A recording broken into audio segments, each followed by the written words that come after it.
Assalamualaikum warahmatullahi wabarakatuh. Selamat pagi anak-anak, sehat semua ya, dan tetap semangat. Untuk kali ini kita akan belajar tematik, yaitu tentang pembelajaran ke-5 dan 6. Temanya masih sama dengan kemarin, yaitu apa? Tentang globalisasi. Oke? Kita akan lanjutkan. Untuk saat ini kita akan belajar tentang tujuan dan manfaat kerjasama ASEAN. Nah, tujuannya itu banyak sekali ya, banyak sekali tujuannya dalam kerjasama ASEAN. Salah satunya yaitu mempercepat pertumbuhan ekonomi. Dengan kerjasama maka kita akan pertumbuhan ekonomi semakin cepat. Terus meningkatkan stabilitas dan perdamaian. Sehingga kita kalau kerjasama dengan negara anggota ASEAN kita akan tercipta perdamaian. Terus meningkatkan kerjasama yang aktif dan saling membantu di antara negara-negara anggota dan non-konflik ya.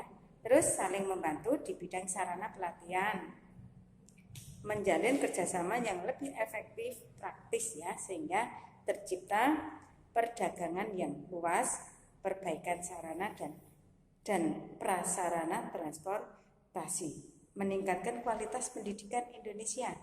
Kualitas tidak hanya di Indonesia, tapi untuk meningkatkan kualitas pendidikan di negara ASEAN, mempertahankan kerjasama. Nah, dengan tujuannya seperti itu, maka kita akan mempunyai manfaat yang bisa dinikmati oleh kita semua. Yaitu apa manfaatnya kerjasama dengan anggota ASEAN? Yaitu menumbuhkan rasa saling memiliki, semakin dikenalnya budaya Indonesia. Dengan adanya kerjasama maka kebudayaan Indonesia akan semakin dikenal, wisatanya juga, sehingga akan menguntungkan bangsa kita. Terciptanya kawasan yang damai non konflik. Nah, itu tadi meningkatkan investasi dan memperluas pasaran internasional dalam bidang kita untuk ekspor dan impor.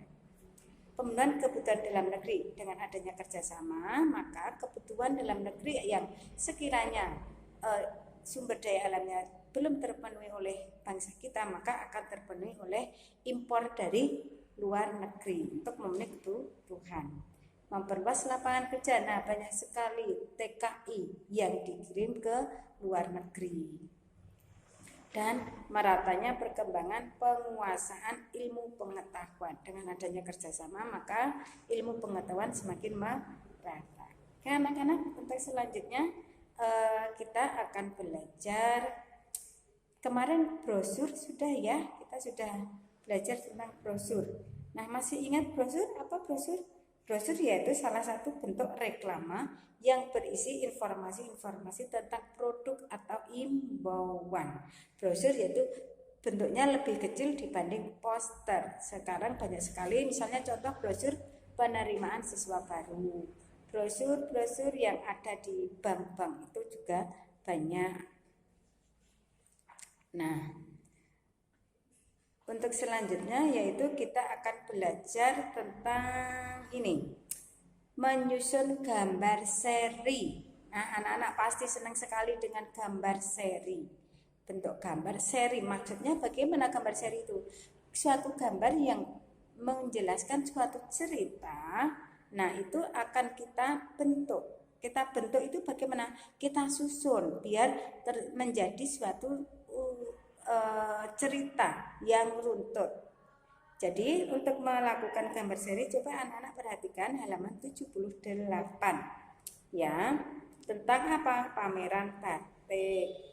Nah, sekarang untuk tugasnya yaitu anak-anak menyusun gambar seri yang ada di halaman 78, yaitu tentang batik. Dengan disusunnya suatu gambar seri maka orang lain akan mengetahui ceritanya bagaimana tentang gambar tersebut. Oke, dari Ustazah cukup sekian. Apabila kurang bisa tanya di WhatsApp grup ya. Nah, terima kasih. Jangan lupa tetap jaga kesehatan, sholatnya, ibadahnya rajin, hafalannya juga. Semangat. Assalamualaikum warahmatullahi wabarakatuh.